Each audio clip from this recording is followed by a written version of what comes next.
What's up, guys? This is Ty Zen. I'm broadcasting from the Bitcoin, Ethereum, what else? Cryptocurrency, blockchain, super duper conference in the great city of Dallas in the great country of Texas. All right. With me today, right, is Mr. Snappy Snap. Okay. Say hello, Mr. Snappy Snap. Hey everybody, how you doing? All right. So, Mr. Snappy Snap here. I can't say it with a straight face, man. I can't say it with a straight face. I'm gonna try to, man. Say Bryan. All right, Bryan. Okay, Bryan's your real name. Okay. Okay, so Mr. Snappy Snap and I here. Obviously, Bryan is from the PIVX project. And what is your role in the PIVX project? So on my business cards, they put down I'm an energy Sherpa, which basically means I'm one of the guys that is a face, a presence out into connecting with people, with other projects, etc. I mean, like any decentralized project, you wear a lot of hats, right? Yeah. So yeah, I might be a recognizable face of PIVX. There's a lot of other stuff that goes on in the background, so I think that works. Okay. Yeah. All right. Marketing, business development, I guess if you want to get the corporate terms. The community. Yeah. Okay. Yeah. All right. So guys, with us also, in addition to Mr. Snappy Snap here, right? Behind the camera, you guys don't see, but we have several of our viewers and our followers and subscribers to our channel, right? I want to say hello to Dave, right, for joining us. These guys are a little bit camera shy. They want to remain private, you know, PIVX, privacy, okay? So, and then we also have Kevin, and we also have Eric back here. And so they're going to chime in with some questions if needed, so that if you guys hear it, you guys are not like freaking out like, who's in the background there, okay? They just don't want to be on camera, okay? All right, so many of you guys know that in our channel, the most, I guess, favorite use case or the optimum use case for a cryptocurrency is to protect an individual's privacy rights.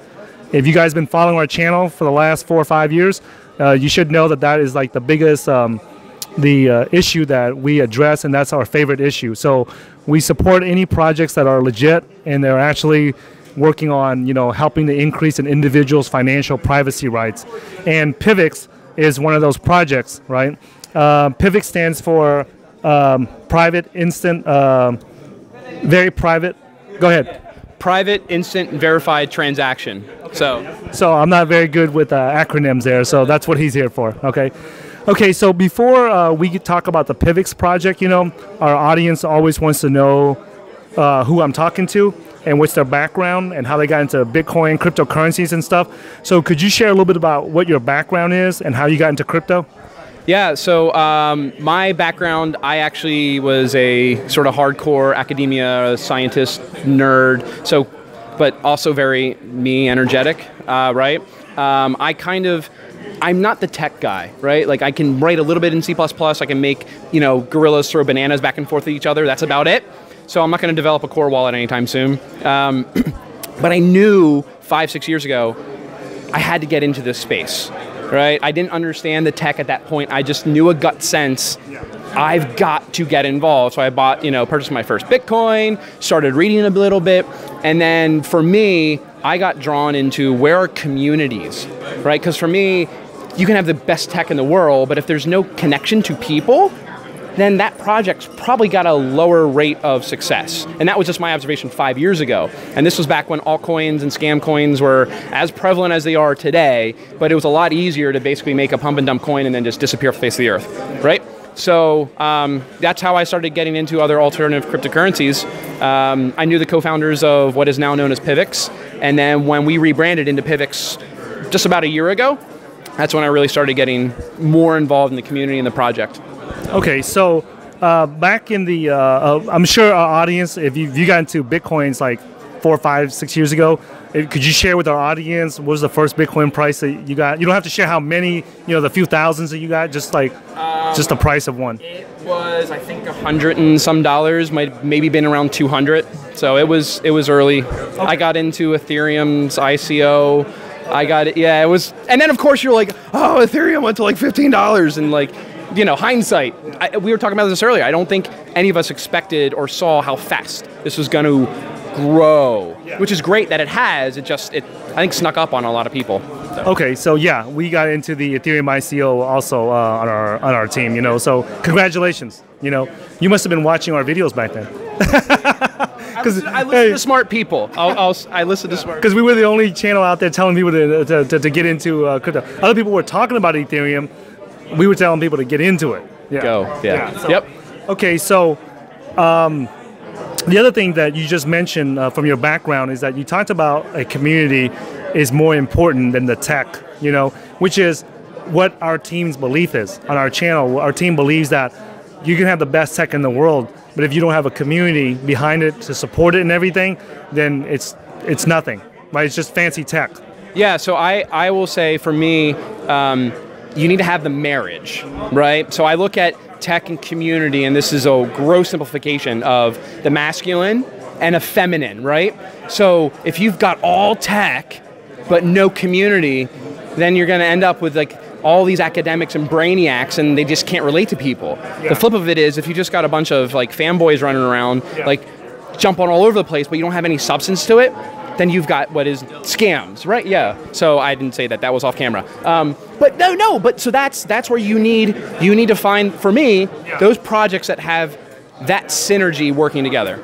Yeah. So we did a very I believe is one of the most comprehensive series on privacy coins called the profit potentials of privacy coins last year, and in that series we mentioned PIVX, but we did not go into depth about it simply because it was new, and we weren't sure if the community was going to be developed around it.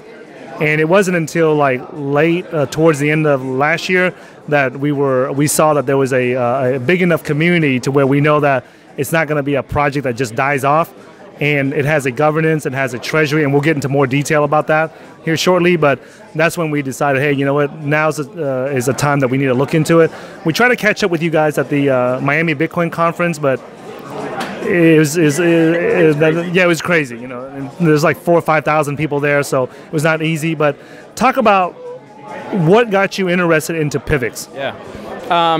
So I mean, right away, I knew people. Yeah. So that helps, right? When you have a personal relationship, that of course, obviously, there's a trust level, so that can lower that barrier to entry. So right away, you know it's not a bullshit project. It's a legit project. You know the character of the people, and so therefore you say, okay, I'm willing to trust this. Absolutely. So I was like, okay, these guys are actually going to do what they say they were going to do, which was develop a coin and a tech that provided privacy for people. And ledger privacy, right? Like we can talk about the different types of privacy. Ledger privacy, which not a lot of coins were doing at that point and still aren't for people. And also be an actual useful currency that is more decentralized than the others. And we can talk about why proof of stake ends up being more decentralized and can be, you know, the governance, et cetera, and voting down the... So then as soon as I got involved and went, oh my goodness, peel back the layers of the tech that's being developed, and not just the community, this tech that's here, it was like, yeah, this is incredible. So speaking of the tech, right, my understanding is that, and correct me if I'm wrong, okay, that's why we're here. Yeah. So PIVX is based off of the Dash code base, is that correct? Yeah, so back when they were deciding where do we start, right? Do you start from scratch? Do you work with what you have? It's Bitcoin Core and it's Dash Core. So that was back, what, 2 years ago? Actually, it was 2 years ago, 2016, when it originally launched.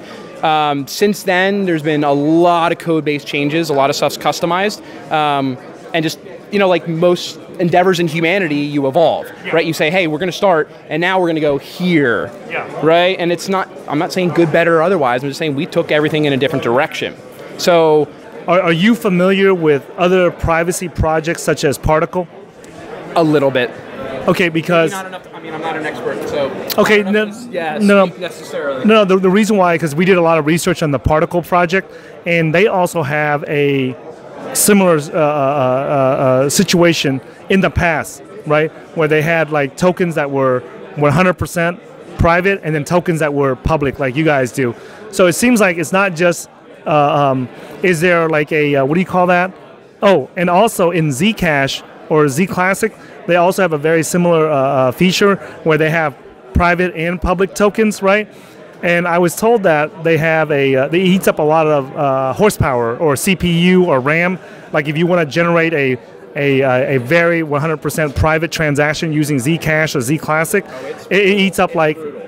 Yeah, so that's the other thing that the PIVX developers have done. They actually reduce, so using Zerocoin, that protocol, yeah, the original protocol chewed up a lot, like your computer would peg doing that. What the PIVX developers did, and this was the custom Zerocoin, they actually reduced that by, I think, 30%. So that draw got basically cut down. And in the next iteration with staking, we should probably see that drop even more. So then that memory issue is not as big of a deal anymore. Yeah, because like I think that Rhett Creighton, the creator of Zclassic and Bitcoin Private, he was telling me off camera that when I had a discussion with him in Austin, Texas, that the original Zcash took like 3 minutes to produce one private transaction, but the Zcash team has gotten it down to like 60 seconds. So it's the same with PIVX then. Every time it makes a private transaction, it eats up a lot of computer resources. It eats up less. So PIVX eats up less. The other thing with PIVX is you can mint your privacy coins faster, and you can send multiple denominations all in one transaction. So that's another feature that got built in, and some of those other coins, if I wanted to send 7 to you, because again, with the privacy coins, they keep it in whole denominations a lot of times, right? Why? Because if I sent you 3.17834, that's a lot more identifiable than just sending 1, 1, 3, 5, etc. So in privacy coins, a lot of times they'll have denominations. So PIVX has a 1 ZPIV, a 5, a 10, etc. Right? Oh, okay. The difference with PIVX is you can send any denomination all at once in one transaction. So if I wanted to send you 7 ZPIV, I can do that in one transaction. With other coins, you're going to have to send 3 separate transactions. Send a 1, and then send a 5. Well, why is that? Can you explain to the audience why? Why? That was how the original Zerocoin protocol was implemented into some of the other coins, and then that's what the PIVX developer said. It said that's not really user-friendly, right? So was that done to obfuscate and hide the transaction so people can't? No. From my understanding, it was the way that they originally built that code. They hadn't figured out or hadn't implemented a way yet to send it all in one transaction. Okay. Are you guys ever gonna? Do you guys have it on the roadmap to do anything like cold staking or something like that, like Particle, where you don't even have to leave the wallet running, where you can have this? They have 2 wallets and one connects. It's like a user interface, and it connects to a back-end wallet, and the back-end wallet actually contains the tokens, and only the front you see it.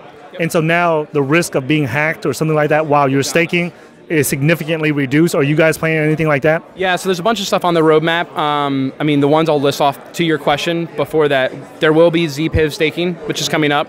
We will have a ZDEX, so an in-wallet decentralized exchange.